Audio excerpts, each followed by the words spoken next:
BBA, BCA, BCom computer కోర్సులో 100% placement లభించే ఏకైక డిగ్రీ కాలేజ్ కూకట్పల్లిలోని i3 డిగ్రీ కాలేజ్ 8367215215. నమస్తే రమ్మగారు. నమస్తే జయ. మంచి చందమామ కథ చెప్తారండి. పూర్వమట ఒక నగరంలో పెద్ద వ్యాపారస్తుడు ఒక ఆయన ఉండేవాడు. ఆయనకి 3 కొడుకులట. జయపాలుడు, జయుడు, విజయుడు ఉండేవాళ్ళు. 3 పిల్లలు దగ్గర వయసు వాళ్ళు, ఏడాది గ్యాపే. ఒకే రకంగా ఉండేవాళ్ళు, చూడ్డానికి చక్కగా ఉండేవాళ్ళు. అంటే ఆ 3 అందమైన పిల్లలు, ఎత్తైన వాళ్ళు, చక్కటి మంచి సమర్థత కలిగిన వాళ్ళు, వినయ సంపద ఉన్నవాళ్ళు, బుద్ధిమంతులు. అయితే ఏమైంది, ఈయన పిల్లలకి కొంచెం పెద్దవాళ్ళు అయ్యాక రకరకాల వ్యాపారపు పనులు గిన్నెలు కూడా అప్పచెప్పేవాడు.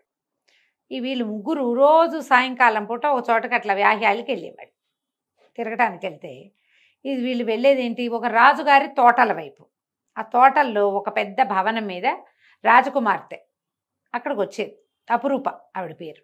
ఈ రాజకుమార్తె సాయంకాలం అయ్యేసరికి వీణ అవి వాయించేది. ఈ మగపిల్లలు 3 ఆ అమ్మాయితో ప్రేమలో పడ్డారు. కానీ ఒకళ్ళకొకళ్ళు ఎప్పుడు చెప్పుకోలే. వాళ్ళకి తెలుసు ప్రతి వాళ్ళు ఆవిడ పాట వినడానికే, ఆమెను చూడడానికే వెళ్తున్నారని. పెద్ద రెస్ట్రిక్షన్స్ ఏం లేవు. ఆ తోటలో కూర్చొని ఆవిడ సంగీతము, ఆవిడ కబుర్లు, ఆ వీణ అన్నీ వినేవాళ్ళు. ఆమె మహాసౌందర్యవతి అవటంతో 3 అబ్బాయిలు దగ్గర వయసు వాళ్ళే, పెద్ద చిన్న తేడా ఏం లేదు, ఒక ఏడాది తేడా. దాంతో అమ్మాయితో ప్రేమలో పడ్డారు. కొంతకాలం అయ్యాక తండ్రి కొంచెం పెద్దవాడయ్యాక ఆయన ఏమన్నాడంటే, నాయన నేను ఎక్కువ కాలం ఉండలేను, మీరందరూ ఎవరి దారిన వాళ్ళు వెళ్ళి సంపాదించుకోండి, ఏవైనా అపూర్వ వస్తువులు సాధించుకోండి. జీవితంలో ఒక ఏమంటారు, అచీవ్మెంట్ ఉండాలి. అపూర్వమైన వస్తువులు సాధించుకోండి. వ్యాపారం ఎట్లాగో మీ చేతికే వస్తుంది. తలా కొంత డబ్బు పట్టుకెళ్ళి ముందు ఇంకొంచెం గడించుకుని పేరు ప్రఖ్యాతులు సంపాదించుకుని అపూర్వమైన వస్తువులు ఏమైనా చేజిక్కించుకుని రండి అన్నాడు. 3 అబ్బాయిలు సరేనన్నారు. బయలుదేరారు. తండ్రి ఏదో కొంత డబ్బు ఇచ్చాడు 3కి. కొంత మటుకు వెళ్ళాక అక్కడ ఏం మాట్లాడుకున్నారంటే, శివరాత్రి అప్పుడు శివరాత్రికి ఒక పెద్ద జాతర జరుగుతుంది అక్కడ. ఈ జాతరలో ఏమనుకున్నారు, వచ్చే సంవత్సరం ఇక్కడికి వద్దాం, మళ్ళీ ఈ ఏడాది పాటు మనం ఎవరి దారిని వాళ్ళు వెళ్ళిపోదాం, అపురూప వస్తువులు సాధించుకుని సంపాదించుకుని ఇక్కడికే చేరదాం, సాధించకపోయినా చేరాల్సిందే మళ్ళీ ఏడాదికి అని పెట్టుకున్నారు. 3 అబ్బాయిలు ఎవరి దారిని వాళ్ళు వెళ్ళిపోయారు. వెళ్ళిపోతే ఏమైంది, సరే ఇందులో జయుడు అనేవాడు తిరిగి వచ్చాడు. అయితే ఇతను ఏ జాతరలో వీళ్ళు కలుసుకున్నారో ఆ జాతర వరకు వచ్చే వరకు అతని దగ్గర చాలా డబ్బు చేరింది, కానీ అతనేమి అపురూప వస్తువు వాళ్ళ తెచ్చుకోలేదు. ఈ జాతరలో అన్నదమ్ములు ఇంకా రావడానికి సమయం ఉందని అతను తిరుగుతుంటే ఒక చోట ఒక వైద్య శిఖామణి ఒక అద్భుతమైన నిమ్మ చెట్టును పట్టుకొచ్చాడు. దానికి ఒకే ఒక్క కాయ ఉంది. ఎన్నేళ్లకు ఒక కాయ కాస్తుంది. అది ఎంత ఖరీదో, ఎంత అపురూపమైందో, దాని యొక్క రసం గనక పిండి నోట్లో వేస్తే చావుకి దగ్గరైన వాళ్ళు కూడా లేచి బతుకుతారు, ఆరోగ్యంగా అవుతారు. 1000 వరహాలు చెప్పాడు వైద్యుడు. ఆలోచించి అతను ఆ 1000 వరహాలు ఇచ్చి ఆ నిమ్మపండు చేతులు పుచ్చుకున్నాడు. అన్నయ్య వాళ్ళ కోసం వెళ్ళాడు. వెళ్ళేసరికి వీళ్ళు ఒక చోట కలుసుకుందాం అనుకున్నారు. ఈ పెద్దవాడు అయినటువంటి జయపాలుడు రకరకాల వస్తువులు కోసం చూశాడు, సంపాదించుకొచ్చాడు. అతను కూడా ఈ జాతరలోనే ఈ రకరకాల వస్తువులు, అద్భుతమైన వస్తువులు అమ్మే కొట్లోకి వెళ్ళాడు. వెళ్తే అక్కడ అతనికి ఒక అద్దం కనపడింది. ఆ అద్దం 1000-2000 ఖరీదు ఉంది బాగా. ఎందుకు అంత ఖరీదు, ఏమిటి దీంట్లో ఏమిటి ప్రత్యేకత అంటే, ఆయన ఏమన్నాడంటే, ఇది ఒట్టి అద్దమేనండి, అద్దం ఖరీదు కాదు ఇది, దీంట్లో ఒక ప్రత్యేకత ఉంది.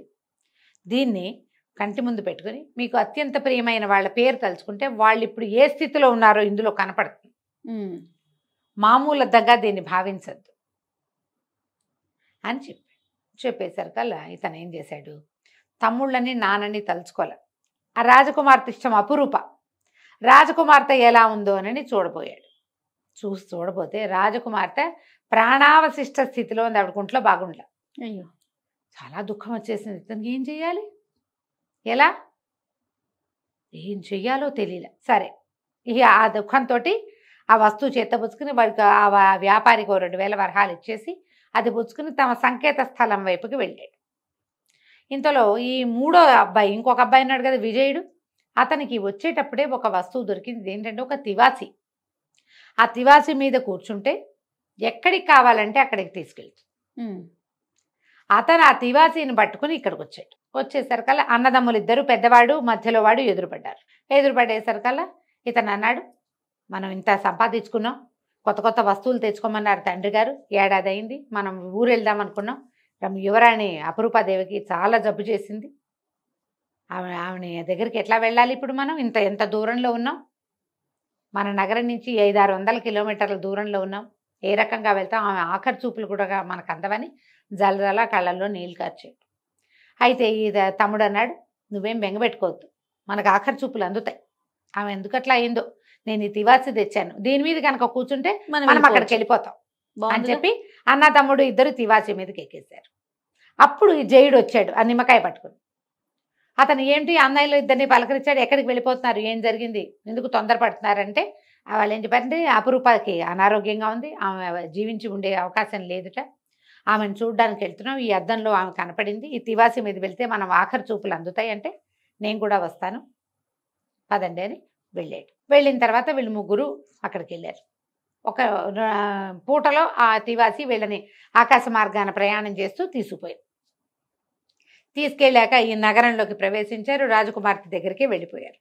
వీళ్ళ నాన్న ఈ నగరంలో పేరెన్నికి కన్నా వ్యాపారస్తుడు అవటం వల్ల ఈ పిల్లలు వాళ్ళకి తెలుసు, పైగా ఈ అమ్మాయి ప్రాణాపాయ స్థితిలో ఉంది, అందరూ చూడ్డానికి వస్తున్నారు, కాదని ఎందుకేముంది, ఈ అబ్బాయి అన్నాడు తప్పకుండా అని జయుడు పరిగెత్తుకుంటూ వెళ్ళి ఆ నిమ్మకాయకి తన బొడ్డునున్న కైజారుతోటి చిన్న ఘాటు పెట్టి ఆ రసాన్ని ఇట్లా అమ్మాయి నోట్లో పిండేశాడు. ఎప్పుడైతే ఈ నోటి మీద ఈ నిమ్మరసం పడిందో 5-10 నిమిషాల్లో మెల్లిగా అమ్మాయి లేచి కూర్చుంది. అప్పటిదాకా కొద్ది రోజులుగా మోషన్స్ వామిటింగ్స్ తోటి మూలబడింది, విపరీతమైన జ్వరం, అసలు దక్కే అవకాశమే లేదు, లేచి కూర్చుంది యువరాణి. అప్పటికి 20 రోజులుగా అమ్మాయి జబ్బుగా ఉంది. రాజుగారు నా కూతుర్ని బతికించిన వాళ్ళకి పిల్లనిచ్చి పెళ్లి చేస్తానని చాటింపేస్తున్నారు. ఇప్పుడు 3 అబ్బాయిలు వచ్చారు.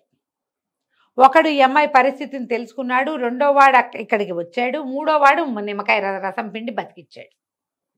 ఈ 3లో ఎవరికి ఇవ్వాలి, 3 అబ్బాయిలు ఉన్నారుగా, ఓహో తర్జన భర్జనలు అయినాయి.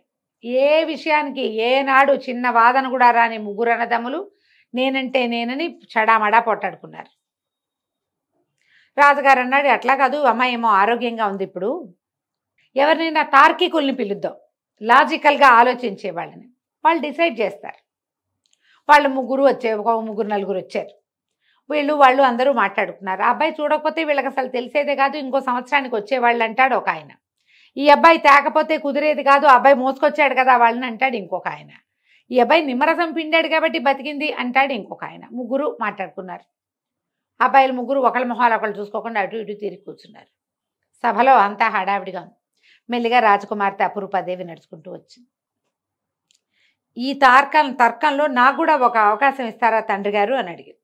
తండ్రి అన్నాడు, అలాగేనమ్మా, ఎందుకంటే నువ్వు వాళ్ళ వల్ల జీవించవు, నిన్ను బతికించిన వాళ్ళకి నిన్నిచ్చి వివాహం చేస్తామని ఊరంతా చెప్పాం.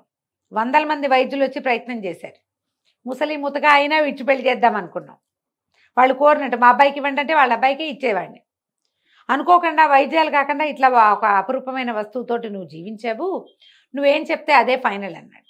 అప్పుడు ఈ అమ్మాయి ఏమందంటే, నాన్న వీళ్ళు 3 ఏం చెప్తున్నారు, అపరూప వస్తువులు సాధించుకోండి అని వాళ్ళ నాన్నగారు చేసిన ఉపదేశంతో వీళ్ళు కొంత వ్యాపారం చేసుకుని సంపాదించుకుని 3 అపరూప వస్తువులు తెచ్చుకున్నారు. జయపాలుడు నన్ను అద్దంలో వచ్చి చూసి నేను మరణాసన్నగా ఉన్నానని తమ్ముళ్ళని తీసుకుని వచ్చాడు. జయపాలుడు అద్దం జయపాలుడు దగ్గరే ఉంది, అది ఎప్పుడు పనిచేస్తుంది అతనికి. విజయుడు ఒక పెద్ద మాయతివాసి సంపాదించాడు, దాని మీద తన అన్నయ్య వల్ల తెలుసుకున్న మాట విని అన్నదమ్ములు ఇద్దరిని ఎక్కించుకుని ఇంత దూరం తీసుకొచ్చాడు. విజయుడు తివాసి విజయుడు దగ్గరే ఉంది, అది ఎప్పుడు పనిచేస్తుంది. కానీ జయుడు అతనికి దొరికిన అపురూపమైన వస్తువు ఏమిటి, ఒక నిమ్మకాయ. ఆ నిమ్మకాయ రసం కోసి పిండాక నిమ్మకాయ ఉపయోగపడుతుందా, పడదు కదా, లేదు.